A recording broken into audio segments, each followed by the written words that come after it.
ሰላም ጤና ይስጥልን ውድ የቻናላችን ተከታታዮች የፕሮግራማችን ቤተሰቦች፣ ይህ አብዲራዋ ቲዩብ ነው።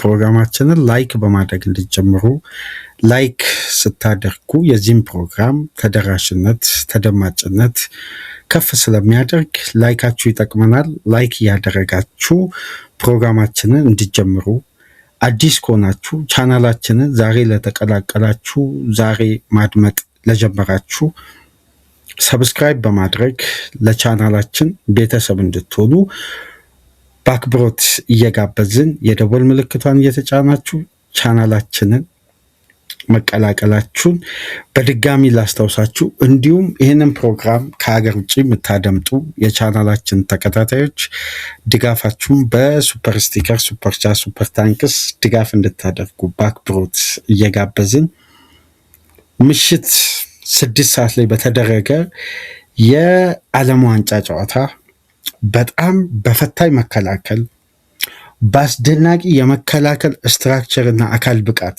ምናልባት መከላከል እግር ኳስን ለሚያደንቁ ለሚያዘውትሩ ያ ካራክተር ለሚመቻቸው የእግር ኳስ ቤተሰቦች እጅጉን አስደናቂና ሶሊድ የሆነ ክፍት ለሆነ እንቅስቃሴ ስፔስ የማይፈቅደው የፓራጓይ ብሔራዊ ቡድን ከፈረንሳይ ጋር ባደረጉት ጨዋታ ኪሊያን ኤምባፔ በሁለተኛ 45 በዘገየ ደቂቃ ከብዙ ምጥ ጣር ጥረት በኋላ በተገኘች ብቸኛ አንድ ግብ ፈረንሳይ ፓራጓይን 1-0 በኪሊያን ኤምባፔ 70ኛ ደቂቃ ላይ በተገኘች ፍጹም ቅጣት የምታስቆጥረው ወደ ቀጣዩ ዙር ሩብ ፍጻሜውን መቀላቀል ችሏል።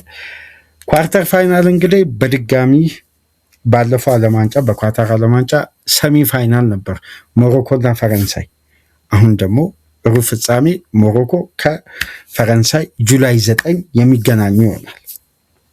የምሽቱ ጨዋታ ግን ብዙ መነጋገሪያ አርዕስቶችን ጥሎ ያለፈ የተጫዋቾች ኳሊቲ፣ ብቃት፣ ጥንካሬ፣ ትዕግስትን የአንድ ጨዋታ መብቴ ለመፍጠር በሜዳ ውስጥ ያሉትን አማራጮች አንድ ጥራት ያለው ቡድን ሲጠቀምና አንድ ቡድን በሌላ ጨዋታ የተገበረውን ታክቲክ ድጋሚ ይዞ ሲመጣ ምን ሊጠብቀው እንደሚችልም የተመለከትንበት የዓለም ዋንጫ ነው።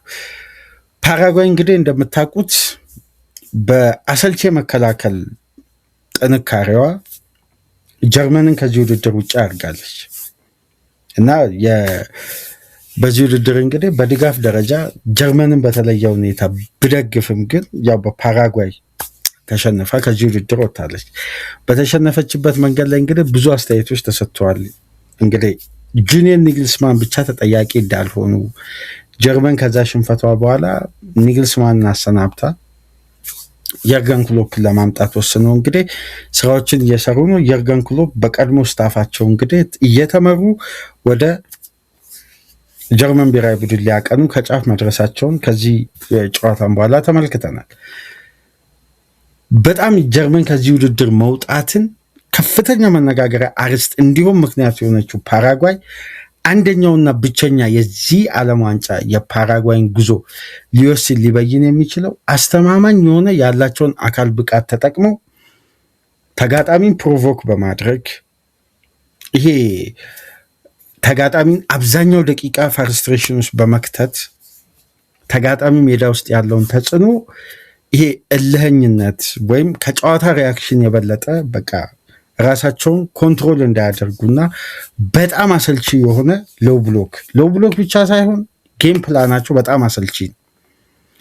አንድ የእግር ኳስ አፍቃሪ የምሽቱን የ6 ሰዓት ጨዋታ እግር ኳስን ስለሚወድ ሊመለከት ይችላል እንጂ በጣም ለመመልከት የሚስብ ጨዋታ አልነበረም። የፉክክሩ ደረጃ በተለይ የፓራጓይ ጌም ፕላን የፈረንሳይን የጨዋታ ሂደት 100% አበላሽተዋል። ባሰቡት ልክ እስከ 70ኛ ደቂቃ ድረስ የፈረንሳይ ብሔራዊ ቡድን በደንብ ተቆጣጥሯል። ግን ከጨዋታው በፊት ደግሞ የነበረው ጉዳይ የዚህን ጨዋታ ትኩረት የሜዳ ውስጥ እልህን በጣም አጋግሎታል። ታስታውሳላችሁ በቅርብ ሳምንት ፈረንሳይ በጥሎ ማለፍ ጨዋታ አሸንፋ ወደ ቀጣዩ ዙር ስዊድንን በጣም በአስተማማኝ ሁኔታ አሸንፋ ካለፈች በኋላ አንድ መነጋገሪያ ቪዲዮ በሶሻል ሚዲያ ተለቆ ነበር።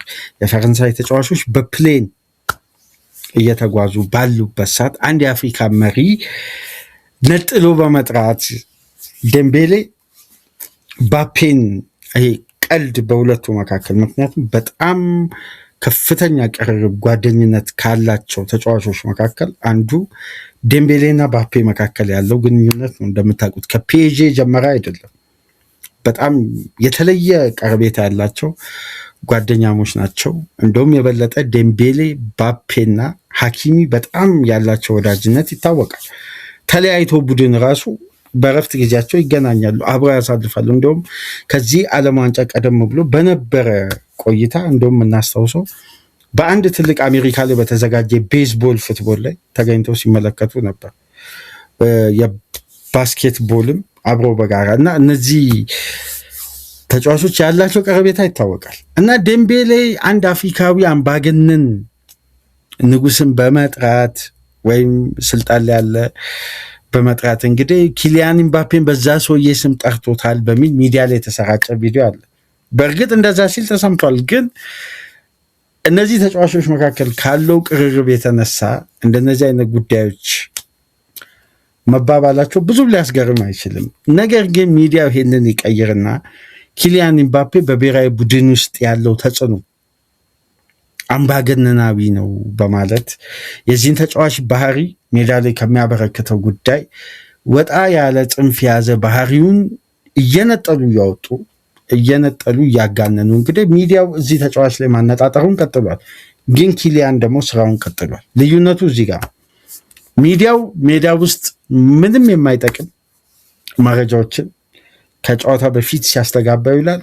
ባፔ ግን ሜዳ ውስጥ ኃላፊነቱን ግዴታውን እየተወጣ ይወጣል። ልዩነቱ እዚህ ጋር ነው። የተጫዋቾቹ ስፕሪት አይበጠበጥም።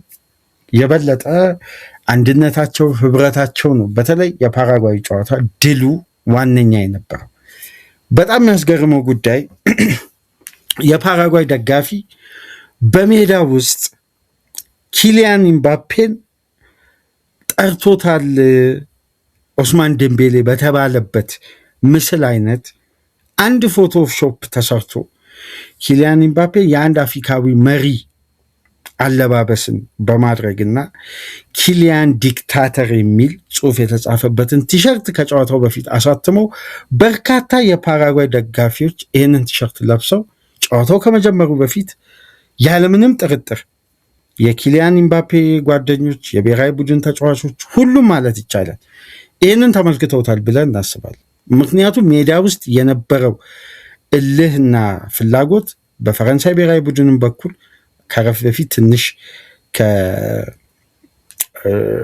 ራሳቸውን ኮንትሮል ከማድረግ እየወጡ የሚሰሩት አግሬሲቭ ፋውልና እልህ የጨዋታውን ቁጥጥር ትንሽ ከፈረንሳይ እጅ እያወጣ የነበረበት አጋጣሚ ቢኖርም ግን ኪሊያን ኢምባፔ ላይ ይሄ ደጋፊ የተሳለቀበት መንገድና የዚህ ደጋፊ ቲሸርት ደግሞ ከጨዋታው በፊት በብዛት የፓራጓይ ደጋፊዎች አሳትመው ለብሰው ሜዳ መግባታቸው ባፔን፣ የፈረንሳይ ተጫዋቾችን፣ የብሔራዊ ቡድን ጓደኞቹን ከፍተኛ እልህና እንደውም ለባሰ ተነሳሽነት ነው የበለጠ ያነቃቃቸው። ከጨዋታው በኋላ የሰጠውን አስተያየት በደም ከተመለከታችሁ እናንተ በዚህ መልኩ እግር ኳስን አስቀያሚ ለማድረግ ባሰባችሁ ቁጥር እኛም ከዚህ የባሰ አስቀያሚ እግር ኳስ ከእናንተ የበለጠ መጫወት እንችላለን የሚል አስተያየት እና እግር ኳሳዊ ላልሆኑ ጉዳዮች ትኩረት የሰጡት ፓራጓዮች በእንዲህ መልኩ ዋጋ ከፍለዋል ደግሞ የሚሉ የፈረንሳይ ሚዲያ ደግሞ ይዞ ወጥቷል። እንደውም በዛሬው የሌኪፕ እትሙ ላይ ውስጥ ከያዛቸው ነጥቦች መካከል አንዱ ይሄ የኪሊያን ኢምባፔን ያ በባስ ውስጥ የነበረው ሴሌብሬሽንን በተመለከተ የተጻፈውን ጉዳይ የነበሩትን የቃላት እንትኖችን ብሽሽቆችን ብቀይረው የፓራጓይ ደጋፊዎች የባፔን ቲሸርት አሳትመው የለበሱበት መንገድ እንግዲህ በእንዲህ መልኩ ፓራጓይም ፕሮቮክ ለማድረግ ያሰበችበት መንገድ ሳይሳካላት ባፔ ላይም ለተነሳው ይሄ አስተያየት እንግዲህ በስተመጨረሻ ምላሽ አግኝተው እስቲ እንደውም አንድ ሲዘዋወር ያገኘሁትን የሶሻል ሚዲያ ፎቶ ላሳያችሁ። ይሄ ነው በነገራችን ላይ ደጋፊው ሜዳ ውስጥ ተነጣጥሎ ቢሆንም ግን በርካታ ደጋፊዎች ለብሰውታል። እንደ ሌኪፕ ዘገባ ከሆነ ይህንን ቲሸርት ነበር ለብሰው ሜዳ መግባት የቻሉትና በጣም አስገራሚ ነው። በነገራችን ላይ ይሄ ቲሸርት መለበሱ ብቻ አይደለም፣ ከጨዋታው በፊት አንድ የተሰራ ፎቶሾፕ በቀጥታ በህትመት ወጥቶ በእንዲህ መልኩ ሲሰራጭ ነበር እና ይህንም ዘገባ ደግሞ በተለየ ሁኔታ ለኤኪፕ በዛሬ ህትመቱ ላይ ይዞ ወጥቷል። ፓራጓይ በገዛ እጇ ዋጋ ከፍላለች። እግር ኳሳዊ ላልሆነ ጉዳይ በእርግጥ ኪሊያን ኢምባፔ ባህሪው አስቸጋሪ ሊሆን ይችላል፣ ግን ባህሪው የመጣው ከብዙ ነገራቶች በኋላ ነው። አሁን የባፔ አስደናቂ የሜዳ ውስጥ ፐርፎርማንስ ማድነቅ ከምንም በላይ ቅድሚያ ሊሰጠው የሚገባ ጉዳይ። ይሄ የተጫዋቹን ባህሪ ከብቃቱ ጋር ማገናኘት ብዙም ተገቢ ነው ተብሎ አይታሰብም። አስቸጋሪ ባህሪ እንዳለው ይታወቃል፣ ምንም ጥያቄ የለውም። ግን ሜዳ ውስጥ ፐርፎርም የሚያደርግበት መንገድ በዛው ደረጃ ቡድኑን የሚጎዳ አይነት ቢሆን ኖሮ ፈረንሳይ እዚህ ስቴጅ ላይ አትደርስም። ይሄ ተጫዋች አስደናቂ ነው፣ ምንም መካድ አይቻልም። በጣም በጣም በተለይ በዚህ ዓለም ዋንጫ ከሻርፕም ሻርፕ ሆኖ አሁን በቃ በፕራይም ታይሙ ላይ የሚገኘውን አስተማማኝነት አሟልቶ መጥቷል።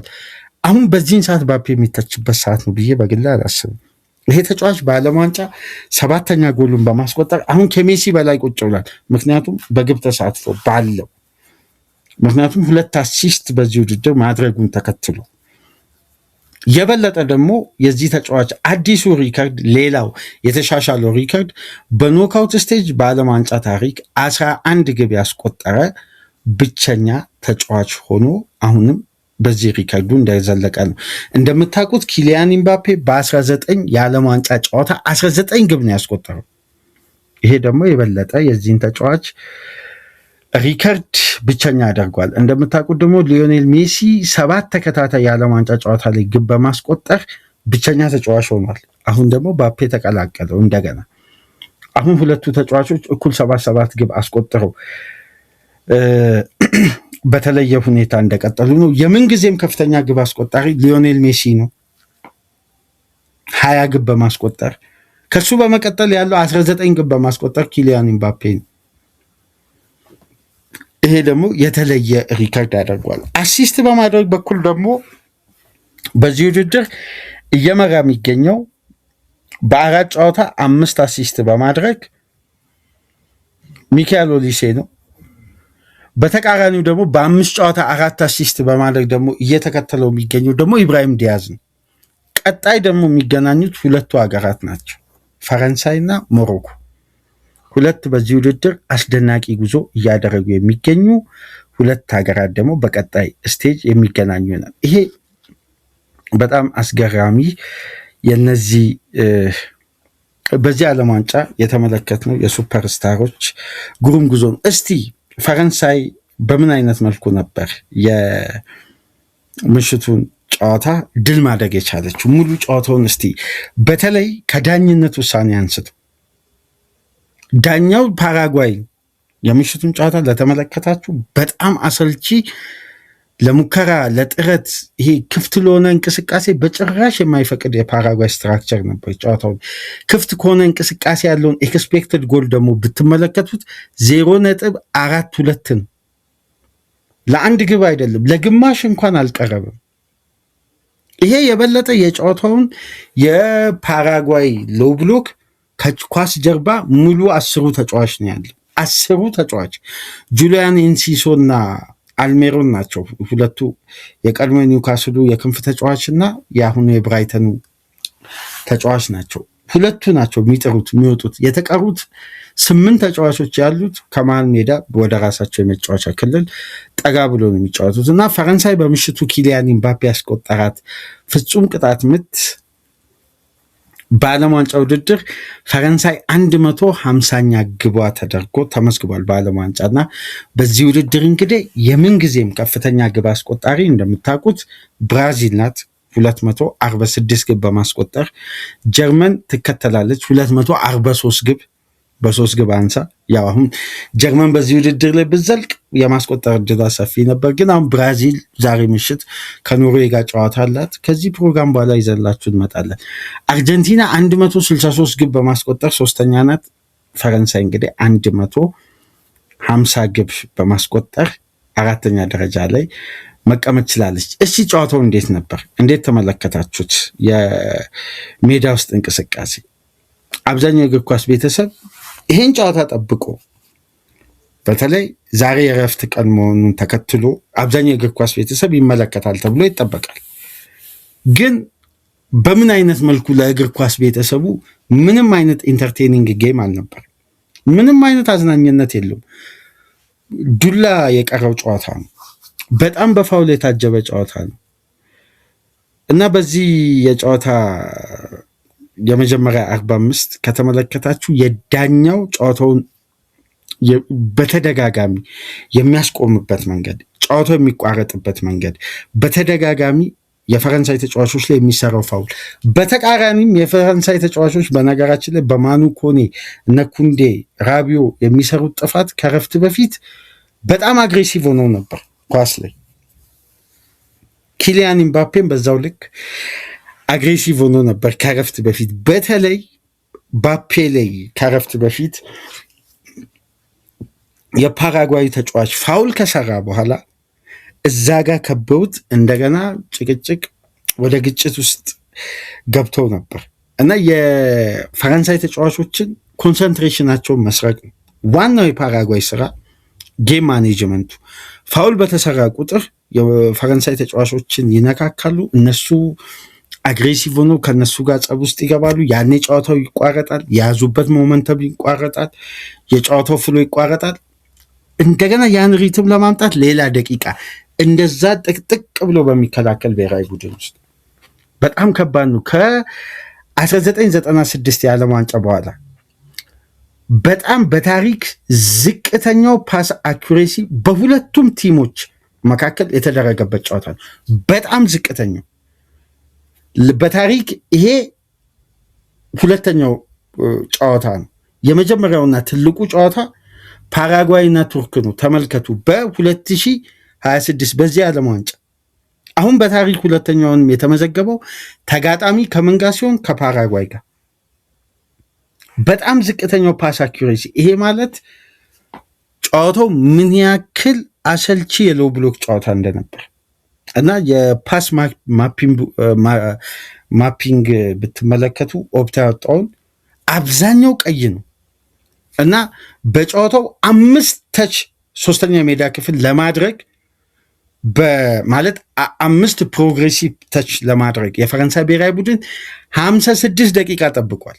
5 ፕሮግሬሲቭ ተች ለማድረግ ቀጥታ የማጥቃት ትራንዚሽን ለማድረግ እንዲህ አይነት የመከላከል ስትራክቸር ዲየጎ ሲሞኒን አይተናል።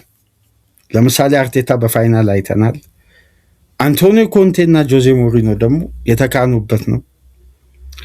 በጣም ደግሞ በእግር ኳስ እንግዲህ በእግር ኳስ ሕጉ ስላልተከለከለ እንጂ በእግር ኳስ ደግሞ ማሰልጠን የሌለበት ደግሞ እንደ የጌታፌ አሰልጣኝ አለ ቦርጌላስ የሚባል 90 ደቂቃ አንድ አይነት ካራክተር በጌታፌን ምናልባት የስፔን ላሊጋ የምትመለከቱ ሆዜ ቦርጌላስ የሚባል አሰልጣኝ ጌታፌ በ3 ዓመት ተከታታይ ያስመዘገበው ያቻ ውጤት ቡድኑን ካለመውረድ ያተረፈው ካሸነፈው ጨዋታ ለ3 ዓመት ተከታታይ የወጣው ያቻ ውጤት ይበልጣል።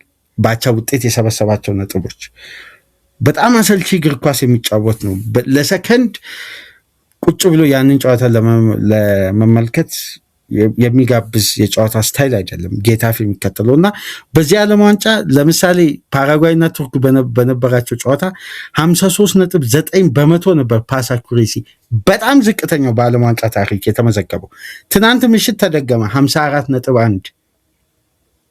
ከነዚህም ፓስ አኩሬሲ ውስጥ ምን ይላል መሰላችሁ? የኦፕታ ስታቲክስ አብዛኛውን ፐርሰንት የያዘው የፈረንሳይ ፓስ አኩሬሲ ውጤታማነት የተያዘው የዲፌንሱና ሚድፊልደሮቹ ያደረጉት ቅብብል ነው እንጂ የፋይናል ሰርዱ አይታሰብም። ለአምስት ተች ፕሮግሬሲቭ ፓስ ለማድረግ 56 ደቂቃ አንድ ብሔራዊ ቡድን ከጠበቀ የዛ ብሔራዊ ቡድን የመከላከል ስትራክቸር ምን ያክል አሰልቺና ጥብቅ ቢሆን በዚህ ደረጃ ከዚህ በላይ ጥብቅና አሰልቺ የጨዋታ ስትራክቸር አለ ተብሎ አይገመትም። የፓራጓይ ብሔራዊ ቡድን ይህን ጨዋታ ሲያጠናቅቅ በአጠቃላይ በጨዋታው ውስጥ 13 ፋውሎችን ሰርተዋል። አንድም ቢጫ ካርድ ግን አልተመለከቱም። 13 ፋውል አንድ ብሔራዊ ቡድን ሰርቶ ከዛ ብሔራዊ ቡድን ተጫዋቾች አንድም ቢጫ ካርድ የተመለከተ የለም። የፋውሉ መብዛት አይደለም፣ የፋውሉን አይነት ደግሞ ብትመለከቱ አይደለም ቢጫ ካርድ፣ በሁለተኛ ቢጫ ካርድም ከሜዳ መውጣት የነበረባቸው ተጫዋቾች ነበሩ። እንግዲህ ኡዝቤኪስታዊው ዳኛ ነበር ይህን ጨዋታ ሲመሩ የነበሩት። የበለጠ ቢጫ ካርድ 3 የተሰጠው ለፈረንሳይ ብሔራዊ ቡድን የበለጠ እንደው ለፈረንሳይ ተጫዋቾች 13ቱ ቢጫ ካርዶች ውስጥ 13ቱ ፋውሎች ውስጥ ለምሳሌ ኦፕታ በራሱ ፋውል መመዘኛ አውጥቶ 6ቱ በቀጥታ ቢጫ ካርድ የሚያሰጥ ነው ይላል። 6 ከ13ቱ ኦፕታ ነው፣ የዳኞች ውሳኔ ይለያል። 6ቱ ቢጫ ካርድ ከ6ቱ 2 ተጫዋቾች በ2 ቢጫ ካርድ ከሜዳ መውጣት ነበረባቸው የሚለው የኦፕታ ስታቲክስ ማለት ነው። የዕለቱ ዳኛ ዱላ ፈቅደው ነበር። የፈረንሳይ ተጫዋቾች ደግሞ የበለጠ ጨዋታው ላይ የነበረው ኮንሰንትሬሽን እንግዲህ አንዳንዴ ወርልድ ክላስ ተጫዋች መያዝን ጠቀሜታው ይሄ ነው። በጣም ፈርስትሬት እያደረጉ ጨዋታ ላይ ያላቸው ትኩረት እየጠፋ ቢመጣ ይሄ ድል አይገኝም። የፈረንሳይ ጥረት ቀጥሎ ተደጋጋሚ ማንኳኳት ፋይናል ሰርድ ላይ ሞክረው እንግዲህ መጨረሻ ላይ ዲዝሪ ዱዌል ለመቀየር ተገደዱ። ዲጄ ዴሾ አዲስ አማራጭ በተለይ በጠባብ ስፔስ ውስጥ የተለየ የሜዳ ውስጥ አማራጭ መፍጠር የሚችል ተጫዋችን የፈለገው ዴሻ። ምክንያቱም ስፔስ የለም። ስፔስ ከሌለ ባፔ ለመሮጫ ስፔስ ካላገኘ ታይሚንጉ በነዛ ጠባብ ስፔሶች ውስጥ አንድ ነገር ለመስራት የግድ መውጣት አለበት። እሱ ከቦክስ ወጣ ማለት ደግሞ ወደ መሃል የሚገቡ ይሄ ማይነስ የሚደረጉ የኳስ ቁጥር ያንሳል። ያኔ ደግሞ የዊንጉ አገልግሎት ሊቆም። ስለዚህ ለዴሾ ፈታኝ ነበር። ፔኔትሬት የሚያደርግ ተጫዋች ነው የፈለገው። በዚህ መሰረት እንግዲህ ዱዌን በባርኮላ ቀይሮ አስገቡ። ዱዌ በገባ በመጀመሪያ 8 ደቂቃ ውስጥ የነበረው ተች አንዳንዴ ይሄ ተጫዋች ሜዳ ውስጥ ካሉ ተጫዋቾች ቴክኒካሊ ለየት የሚያደርገው በጣም ደፋር የሆነ የአደጋ ክልልን መምረጡ ነው። አንዳንድ ተጫዋቾች እኮ ኳስን እንደተቀበሉ ሲያዩ የተጋጣሚ ተከላካይ ጥቅጥቅ ብሎ ስፔስ የሚያሳጣ ከሆነ ደፍሮ ባላቸው ቴክኒክ ከመግባት ይልቅ ወደኋላ ወደ ፉልባክ ለአማካይ ባክ ፓስ ማድረግ ይቀላቸዋል። ዱዌ ግን በተለይ ሉዊስ ኤንሪኬ ከሰጠው ነፃነት አንጻር የማይደፈሩ ወይም አንዳንድ ተጫዋቾች ባላቸው ግዙፍ ኤክስፒሪየንስ እንኳን የማይደፍሩትን የማጥቃት ፔኔትሬሽን ይጠቀማል በድፍረት። አብዛኛው ጊዜ ደግሞ ይህን ቴክኒክ የምናየው ኔይማር ላይ ነው። በተለይ ጥቅጥቅ ያለ ቡድኑ ለማስከፈት የመጀመሪያው አድቫንቴጅ ምንድን ነው? የማይደፈሩ ሎ ብሎኮች ላይ ሰብሮ ለመግባት ቴክኒካሊ ፔኔትሬት ማድረግ ነው። አሁን የዱዌ ቴክኒክ ለፈረንሳይ ድል ትልቁ አቅም ነበር። 2-3 ጥሩ ተበላሸበት፣ ተነጠቀ። አንዱን ከባድ ፋውል ተሰራበት። በሶስተኛው ግን 2 ተጫዋቾችን ቀንሶ ሲያልፍ እንግዲህ በተሰራበት ጥፋት ነው። ዳኛው ጨዋታውን ፋውል አይሰጥም አሉ፣ ቀጥሉ አሉ። የዕለቱ የቫር ዳኞች ነው ጨዋታውን እንዲያስቆሙ አድርገው ድጋሚ ሪቪው ታይቶ ፋውል ለሰራው ተጫዋች እንኳን ለፍጹም ቅጣት ምቱ ቢጫ አልሰጡም። ዳኛው ፍጹም ቅጣት ምት ብቻ ነው የሰጡት።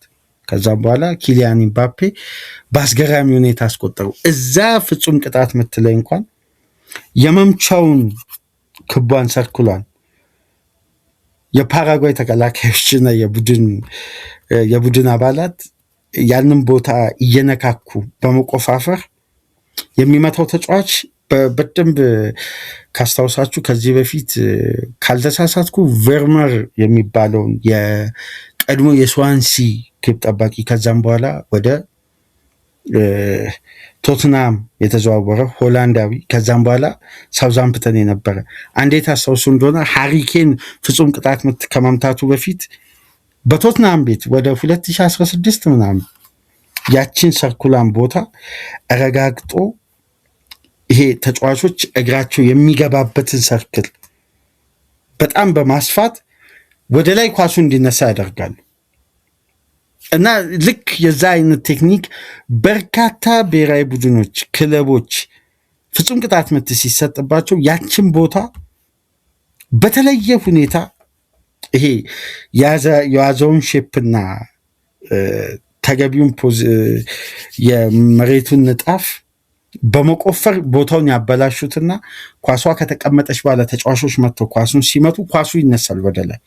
በዛን ሰዓት ኢላማውን አይጠብቅም፣ የኳሱ አቅጣጫ ይሳታል። ከዚህ በፊት ኬን በዚህ ጉዳይ ተበልቷል። ሩኒ ለምሳሌ በካርቫዮ ያ ቦታ እንደዛ በተመሳሳይ ተቆፍሮ ተንሸራቶ ፍጹም ቅጣት ምት ስቷል። በርካታ ተጫዋቾች በቅርብ ጊዜ ውስጥ እናስታውሳለን። ይሄን ቴክኒክ ይሄን ቪዲዮ ደግሞ በተለየ ሁኔታ ሶሻል ሚዲያ ላይ መለቀቁን ተከትሎ የቆሙ ኳሶች አሰሪ አሰልጣኞች በቀጥታ አንድ የራሳቸው ቡድን ፍጹም ቅጣት ምት ባገኘ ሰዓት የማይመታው ተጫዋች ኳሱን ይዞ ያችን ሰርክል እንዲሸፍን ያደርጋሉ። ለምሳሌ አርሴናል ከፓሪስ ሴን ጀርሜን የፍጻሜ ጨዋታ ዴምቤሌ ነበር ፍጹም ቅጣት ምቱን ያስቆጠረው። ግን ዴምቤሌ በፔናልቲ መምቻ ኤሪያ ውስጥ አልነበረም ረጅሙን ደቂቃ። እዛ ጋር የዳኛውን ሀሳብ ለማስቀየር ጭቅጭቆች መሃል ቪቲኛ ኳሱን ይዞ ግን ያችን የመምቻዋን ሰርክል ሲጠብቅ ነበር በእግሮቹ ከልሎ ማለት ነው። እና የፓራጓይ ተጫዋች ይህንን ቦታ ለማበላሸት ሲጥርም እየተመለከትን ነበር። ጨዋታው ኢንተርቴንመንትነቱን አቶ ኢንተርቴን ማድረጉን አቶ ግጭት፣ ጸብ ኪሊያን ኤምባፔ ከስንት የፓራጓይ ተጫዋቾች ጋር ከዛም በኋላ ሚካኤል ኦሊሴ ላይ እነ ዴምቤሌ ላይ ሱፐርስታሮችን ታርጌት ያደረገ የፓራጓይ ተጫዋቾች አካል ብቃትና አግሬሲቭ መሆን በባህሪም ደረጃ አስቀያሚ ነበር ሜዳ ውስጥ የሚስተዋለው ጉዳይ። ምክንያቱም ፕሮፌሽናሊዝም ያስፈልጋል። እያንዳንዱ ጉዳይ ላይ ወደ ግጭት ለመምራት ወደ ጸብ ለመምራት እንደውም ፈረንሳይ ተጫዋቾች በደንብ የተረዱ ይመስላል። ከጀርመን ጨዋታ የተረዱ ይመስላል የፓራጓይን የጨዋታ ፕላን እና ኪሊያን ኤምባፔ ጨዋታው ካለቀ በኋላ ሰለብሬት እንኳን ሲያደርግ የፓራጓይ ተጫዋቾች ጸብ ውስጥ ለመግባት ወደ ተጫዋቹ ሲመጡ ነበር እና ፈረንሳይ ብሔራዊ ቡድን ትናንትና ትልቁን ፈተና አንደኛ የተጫዋች ጉዳት ሲያስተናግድ መውጣቱ፣ በሁለተኛ ደረጃ ቡድኑ ተሟልቶ አይደለም ጨዋታውን የጀመረው። እንደምታውቁት አውሬሊዮ ቹዋሚኒ መጠነኛ ጉዳት አስተናግዶ ከስብስቡ ውጭ ሆኗል። በቦታው ላይ ማኑ ኮኔ ነው የተሰለፈው። ኮኔና ራቢዮ ሲሰለፉ ደግሞ ለየት የሚያደርገው የሁለቱ ተጫዋቾች መጠቀም የሚፈልጉት ፖዚሽን አንድ አይነት ነው። የግድ ኦሊሴ እዚህ ጋር ድልድይ መሆን አለበት። ኦሊሴን ከጨዋታ ሲስተም ማውጣት የጀመሩት ከረፍት በፊት ነው። ኦሊሴ ላይ ብቻ 4 ፋውል ተሰርቷል በጨዋታው። ኦሊሴ ላይ ብቻ ከ13ቱ ፋውሎች እንደውም እኮ ፋውል ተብሎ የተመዘገቡት እኮ ዳኛው ያስቆመው ነው።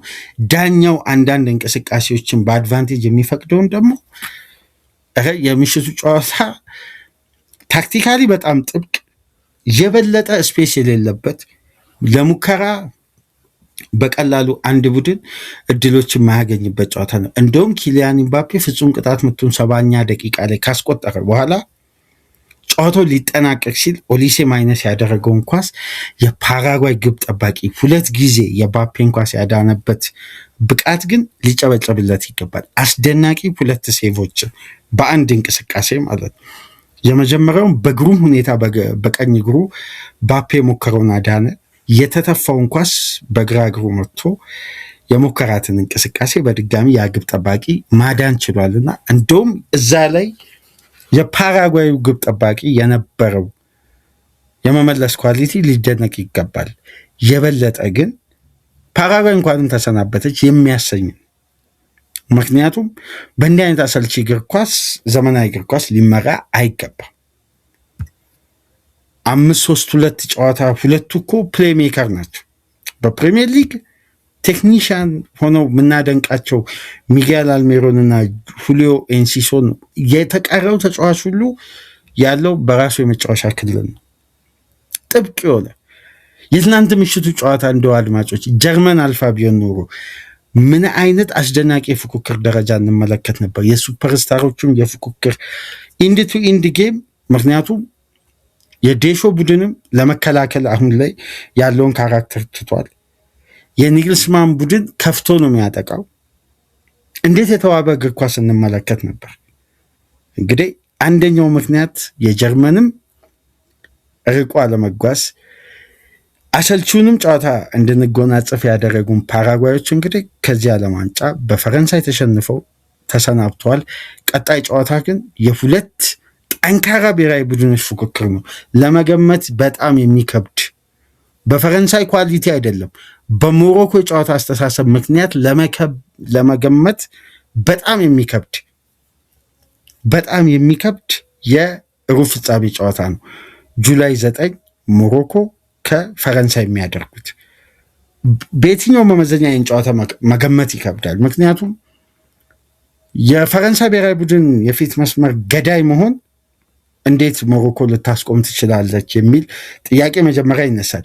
መጀመሪያ ግን ወደ ሞሮኮ የመጫወቻ ክልል እነዛ እድሎች ለመፍጠር የፈረንሳይ ብሔራዊ ቡድን የአማካይ ክፍል የፈጠራ አቅም ትልቅ ጥያቄ ውስጥ ይገባል። ምክንያቱም ኳሱን የፈረንሳይ ብሔራዊ ቡድን መጀመሪያ ማግኘት አለበት ነው። ስለዚህ ይሄ በራሱ ራሱን የቻለ መወያያ ርዕስ ይሆናል። ለማንኛውም ግን ፈረንሳይ ከሞሮኮ ሩብ ፍጻሜ ላይ የተገናኙበት የምሽቱ እንግዲህ አሰልቺ የፓራጓይ መከላከል ስትራክቸር በስተመጨረሻ በኪሊያን ኢምባፔ ፍጹም ቅጣት ምት ተሰብሮ ፓራጓይን ወደ ሀገሯ ፈረንሳይን ወደ ሩብ ፍጻሜ ማሻገር ችሏል። ለማንኛውም ፕሮግራማችንን ላይክ፣ ሼር፣ ሰብስክራይብ አድርጉ። ከሀገር ውጭ የምታደምጡ ድጋፍ አድርጉ። ዛሬ የሚደረገውን በቪኒሽስ ጁኒየር እና በሃላንድ በተለይ ሃላንድ ከጋብሪኤል ማጋሌሽ የሚያደርጉትን ኖርዌይ ከብራዚል እስቲ ቅድመ ጨዋታ ነጥብ እናንሳና ድረ ጨዋታውንም እናነሳለን። ምሽት 9 ሰዓት ላይ ደግሞ እንግሊዝ ከሜክሲኮ ምሽት 9 ሰዓት የሚደረግ ጨዋታ ነው። የሜክሲኮ ደጋፊ እንግዲህ በእንግሊዝ ብሔራዊ ቡድን ካምፕ ዙሪያ የሜክሲኮ ደጋፊዎች እንግዲህ ከፍተኛ ሴሌብሬሽን እያደረጉ ድጋፍ ይሄ የእንግሊዝ ብሔራዊ ቡድንን እረፍታቸውን ቆይታቸውን አንሴትን ለማድረግ ሆቴላቸው ድረስ ሄደው ለመረበሽ አይደለም ያው ዝማሪያቸውን ምናምን እያካሄዱ እንግዲህ በተለየ ሁኔታ እንግሊዝ ብሔራዊ ቡድን ካምፕ ዙሪያ እያደረጉ የሚገኙት። እስቲ ያም ጨዋታ ትኩረት የሚስብ ነው። ግን ጋብሪኤል ከቪኒ ተጠባቂ ጋብሪኤል እና ሃላንድ ከማንቸስተር ሲቲ አርሴናል ፉክክር የቀጠለው የሁለቱ ተጫዋቾች ፉክክር ዛሬ ምሽት ይደረጋል። 5 ግብ በሃላንድ። ብራዚል እንዴት ሃላንድን ታስቆማለች?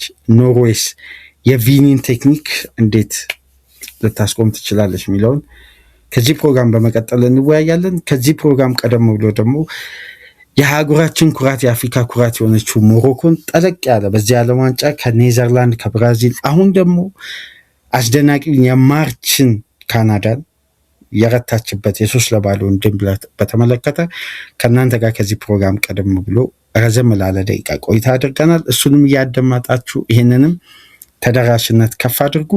በኖርዌይ ብራዚል ጨዋታ ተመልሰን እንመጣለን። ሰላም ቆዩ።